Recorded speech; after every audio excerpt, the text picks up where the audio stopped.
All right. Hello, everyone. Welcome back to Reviews at Home. Today we have a very special gameplay review. We're about, I want to say halfway, but more likely a quarter way through. Probably a lot less, honestly. Yeah, of Enter the Gungeon. So welcome We've to... been playing it for a while, though. We do. We have. We haven't made as much progress as we've been playing. Yeah. So welcome to Enter the Gungeon. So today I have with me the boys. So to my right we have. You said right, and you pointed towards me. I know I forgot my right and No, left. he said right and pointed towards Armand. My bad. Yeah, who's on his left? left. Nice introductions. Thank guys. you. Should we go to your left first? Yeah, let's go with my left first. Sorry about that. On his right/left is me, Armand. On his other right/other left is me, Hassan. Yeah, and I forgot to introduce myself. So to my right/left, it's me, Annie. All right, let's get right into it. So, Enter the Gungeon. Again, I mean, I don't want to say again because it's not directly after our Little Nightmares podcast, but it it doesn't really have a straightforward plot. I mean, as in there's no cutscenes, there's no like narration. Apart Except from for the opening cutscene. the opening cutscene, that's a bit vague. Yeah, I guess it is a bit vague-ish. You also get the. It's not. I wouldn't say it's vague. I wouldn't say it's vague. It's just like that's it. Yeah. It's just one thing. Yeah, one fair and done. enough. And then, so as you play the game, I think the plot is mostly seen through, like challenges, I guess, or things you have to do as you play the Gungeon. So you can play it normally like a roguelike, or you can do all the secret bits, the hidden bits, and that furthers the lore. I think the first one. The first one, most people. Is this stuff like the sewer grate? Yeah, sewer the sewer grate. You get the armor. You bring it back to the. We've never actually done it. That's the issue. Yeah. We suck. Successfully. We suck at this game. We do suck at this We're game. really bad at this. We're getting better as we go. We've been playing it. We've been playing it since January. Yeah, there's a couple of issues. One is we have two different accounts. And we're recording this in May. Hmm. We're June. This is June now. June. Our sense of time doesn't exist anymore. It comes in like a line. Thanks, quarantine. Also, there's a couple things. So we've been playing it on two different accounts. Three. I play my Switch. Oh, okay. Man's by himself. So we have like varying levels of. I'm about the same level as you are. Okay. All right. On my Switch. I'll take your word for it. I think because the only time that I play on my Switch is when either of you are there, and it's mostly you that comes over. Mm-hmm.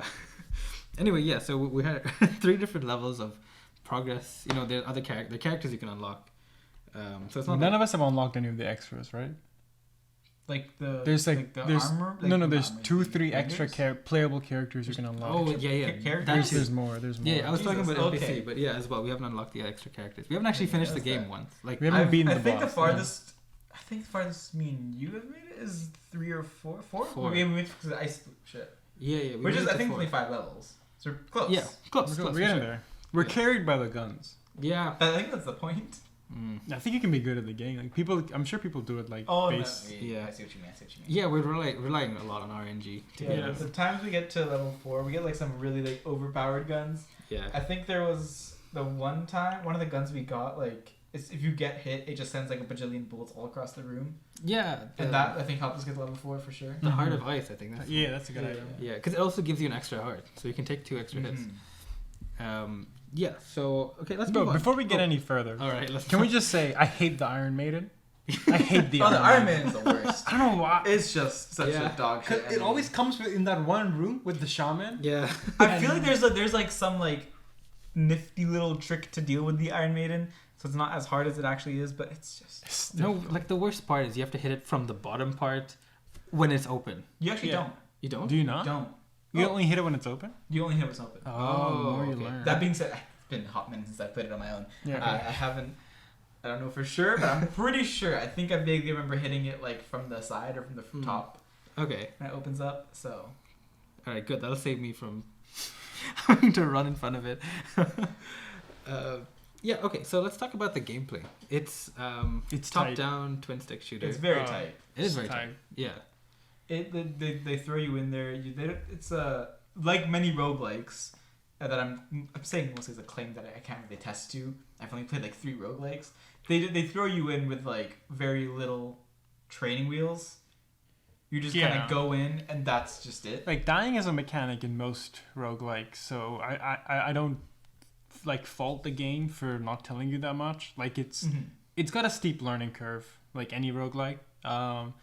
Side note, because I've been playing a lot of Hades lately, I just think that every roguelike should have hot characters. All the characters in Hades. You telling me that co-op dude, the hood, what's it called? We're gonna play Hades after this. We're gonna play Hades with a after Nerf this. gun. You telling me that isn't the peak of attractiveness? We're gonna play Hades after this, and both of you are gonna simp, because I know I've been simping. I actually have a bias against sexifying the Greek gods. Too bad. Sexy. I want them to be not sexy, unless they're Hades. Hades should be sexy. That's it. I feel like Hades is maybe like Persephone. What about Aphrodite? Isn't she meant to be? Oh shit. Okay. True love comes from within. I know simp for the true love gods. But This is that's a tangent I'm not gonna get into actually. Fair enough. Good call. So the gameplay is very tight. There's only, I mean, on the control side of things, it's quite simple to master. Not master. It's quite simple to get into actually. 4 buttons. It's like roguelikes. It's simple to get into. Yeah. Difficult to master. Yeah, it's getting the hang of how the enemies move and shoot and seeing all the different types of enemies and guns and like knowing that in advance. Yeah, and then getting like the timing as well, like timing your dodges. I think that's a big thing. Yeah, not being afraid to use the blanks. Yeah, that always screws me over. You gotta resets. I always forget that I have the blanks. Yeah, it resets every floor exactly. You might as well use them. Yeah, it's better to use a blank than lose your life, as my mom says. Pro Gungeon. What do you guys think of the bosses? I like most of the They're bosses. cute. I mean, it's gameplay wise. I mean, I feel like the petrify mechanic is a little bit annoying. With the Medusa. I feel like Gorgon. The third floor bosses, other than the door, are a lot better. The jump from first floor to second floor is really steep, but the jump from second floor to third floor bosses isn't that big. What are the third floor bosses? Second floor you have the eyeball. The Gorgon. The eyeball is easy. It's so easy. Eyeballs, especially if you have two people. Yeah. Eyeball is so easy. You have one person on one side drawing all the like fire, and the other person's like. That's what the guns sound like, by the way, in the games.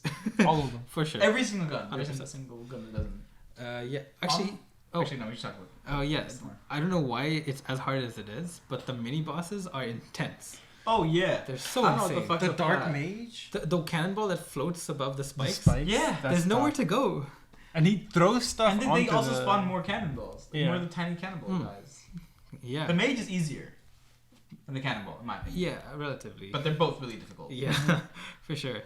Sometimes I feel like they're harder than the actual like bosses. Bosses. What about the guns? I know guns. I'm gonna say are easily the best part of the game because they're either absolute dog shit or they're super overpowered. And I like the fact that they just go with those two extremes because it kind of balances itself out like that. But the big thing I love about the guns, which I love about the entire game, is they're just so charming. Yeah. You have the JK-47, which is just like a floppy AK, which I think is hilarious. There's like the mailbox that just shoots mail. Yeah. The gun muncher. Merges the gun. Everything about this game is just so charming. Yeah. There's another guy. I think the biggest thing that to ask about this is like how. Say you go through a long, because average runs are about 30-40 minutes. We definitely don't beat the game, but like for us, I usually look at the score. Okay, you generally. It's 30-40 minutes. I think even like completing the game in like 30-40 minutes. I'm like, bro, I spend this much time on the first level. Yeah, and like so, like when you die, how like enthusiastic are you about like okay next one? Because with Gungeon, I definitely feel the exhaustion a lot quicker than I do with some other roguelikes. Yeah, for sure. I mean, this is where I differ for sure. I don't feel as exhausted with Gungeon. I can do multiple run-throughs over and over. But that's also because I think the difference is I'm playing on my Switch. And I usually like have like some white noise going on in the background, like some anime TV going on in the background. I can just do that for hours, honestly. I mean, yeah, whenever I play with you guys, on the rare occasion that I play by myself, I get frustrated in like 2 runs. Whenever I play with you guys seem to like be like, oh, one more run? Yeah. This is the run. Warm-up round. Yeah. I mean, that's a very roguelike thing, right? To keep trying, hitting the restart run button in this game is difficult. Not pressing the button, but like Yeah, no. finding the will to be like, let's go one more run is difficult. Is difficult Yeah. for me. I feel like the more roguelikes you play, for me, like again, not to shit about Hades. I probably write an article. Damn, you but- play Hades? Yeah. It's so easy to start another run Right. because it's the game. Oddly enough, isn't about the run. It's what you get in the run that you can use to interact with the rest of the world. Right. So it's fun. I think with Gungeon also, there's a lot less. You can't get like health upgrades. You can't get like weapon upgrades, and you can do that in some other You roguelikes. can't get permanent.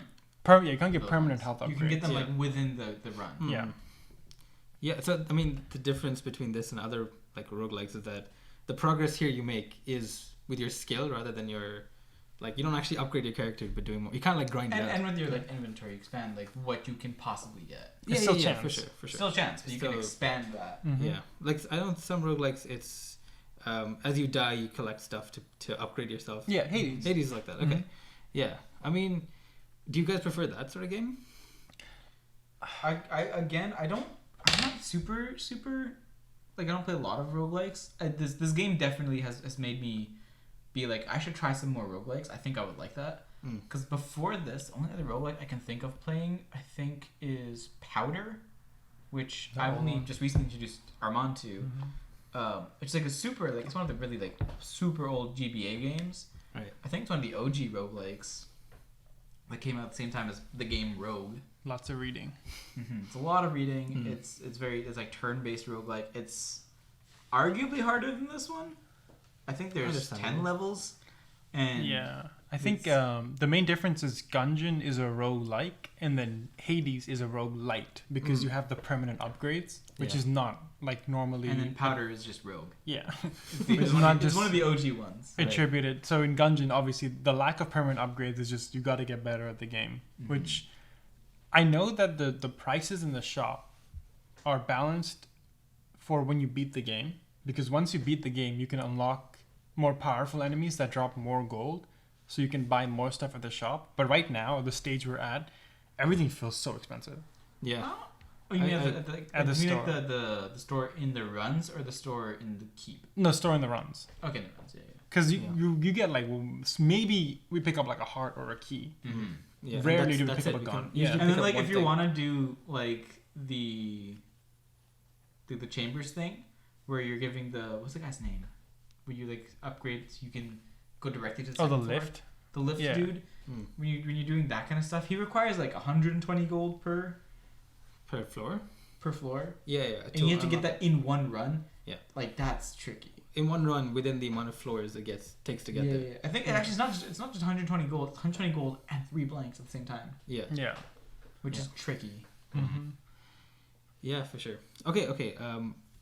What would you say it would be one thing you really hate about Gungeon? Like one thing you feel like you could improve on? If at the very least I would make some sort of permanent health up. I know it's like get good sort of thing. Yeah. But like you're like not in the mood, or like you had a shitty run before, you restart the run and you get hit in the first room or two. The rest of the run just feels awful Oh yeah. because you're Yeah. not getting that health back realistically. Yeah. And you're like, well, whatever. I think the the save for later mechanic Mm. with the health for those who don't know, if you have full health and you find a heart on your run, you can like just grab the heart, save for later, and if you go to the next shop or the next like Elevator. at the end of the Elevator. level, Yeah. you get a little vending machine that'll give you that heart back, Hmm. right? The thing that bugs me is that doesn't carry through. It's per Through floor. floors, yeah. Yeah. So if you get the heart on the first floor and you don't need it by the end of the floor, it's gone. Yeah. I kind of don't like that, Hmm. but that's maybe just me. I'm with you on that one. Yeah, same here. One thing that I would say I'd like to change is I'm not. I don't know. This might make the game too easy, but I'm not 100% fan of the co-op revive system. So the way it works is when you're playing co-op, the person who is player 2 spawns in with one revival, so they can revive player 1, or if they die, player 1 can pick up that item and revive player 2. But it's a single use item, and the way to revive them again or without using that single use item is to find a chest room, and then you forsake whatever weapon would be in that chest to get this person out. And it's You don't have the option to not revive them by opening the chest. That's one, but two is you have to playing co-op. You can't just open all the chests. You find a chest room, we go. Okay, what if one of us dies? Chest time. And then also you gotta strategize it like that. At the same time, it makes then like especially if the surviving player is on low health, it makes it very stressful to go room to room hoping the next one will be a chest room. Yeah, so that's one thing that was like. I feel like the thing that comes with that is that it kind of stalls the gameplay where you're kind of like, okay, well, you want to like get more things so you can do better going forward, but you're also keeping in mind like, okay, you know, let's say like I'm playing with Annie here and I'm at like 1 health, right? I can just take one more hit and then I'll be done. And we have a couple of chest rooms across. We have enough keys or lockpicks or whatever the heck to open all of the chests, but like we gotta like keep in mind that okay, well maybe we need to like get 1 revive going, right? I feel like that kind of stalls the gameplay because you want. I think what the game wants you to do is open as many chests as you can. Yeah. Right. So you can get more weapons because that's the fun of the game is the variety of weapons that you get against a variety of enemies. So when you have that sort of like chest revival system and that's like it, I feel like it kind of stalls that gameplay. Yeah. I mean, one of our first strategies when Arman and I were playing was that if someone was on fairly low health and we have an extra chest room, we would like kill them off on purpose in some spikes or some thing, and then go to the chest and revive them. And it really like made every boss fight ridiculously hard because we'd have no guns or items. Yeah. We just have one person full health, one person was like medium or something, and go in basically naked. But yeah. All right, I think the big question is. We've made, a quarter to a halfway through the game. We made some progress. We've made some progress. I don't really know how much progress we've made. Yeah, so are we going to, one, be able to, and do we want to, finish the game? Let alone 100%, but finish the game to the final boss. Is there going to be a exiting Enter the Gungeon video coming out? Is that what you're asking? Yeah. Once we finish the game? Are we ever going to exit? And the question is, are we going to make that video once all 3 of us have exited the Gungeon? I think that's a or if only one of us has done it. And we're just like, oh yes, let me gather around children, let me tell you the tales of when I beat Enter the Gungeon. Because I know not to get confused with the actual game Exit the Gungeon. Haven't even touched that. Yeah. Apparently that changes everything, like the mechanics. It's an elevator it's thing. 2D, like left and right, up and down. Oh, yeah, side scroller. You're on one platform the entire time, like an elevator. We'll show you some clips after. Yeah. Okay, because the thing is, it's one of those games where there is like a final boss, but then there's also a bunch of side stuff that we can do, which is arguably a lot more content than just the main. The main, I don't want to say quest. Entering. Okay, yeah. There's a lot of like beating the game on one run doesn't really finish the game. Yeah. Mm-hmm. It just opens another route to do it again. Yeah, and then there are also like I believe, not to be too spoilery, but the rat that steals the stuff. There's a rat that steals the stuff. By the way. Oh shit! It's a rat. You can find him, and he is like one of the hardest bosses in the game. Oh, he's a boss? Geez. I had no idea. Yeah. He takes all of your stuff and uses it back at you when he steals, right? I don't know. I haven't done it. I haven't done any research on it. Okay. I didn't want to spoil it too much. Like I've heard it. No, I think you've told me this before. Yeah, probably. And one of the ways to find him is he has his own floor. I forget how to get to it, but the notes he leaves behind when he takes your items, there's a compass direction with a block of cheese. Like that's what it is? Yeah, so you follow them in order, and that's the rooms you have to go to get to his like boss fight. Okay. That's kind of cool, actually. It is cool. I don't think we're good enough to like survive long enough to be able to do. Oh, definitely not. We still haven't. You guys haven't. Have you guys made the 4th floor? Once. Do you too? No, I don't. Have we? Did we beat the door? We made 4th floor.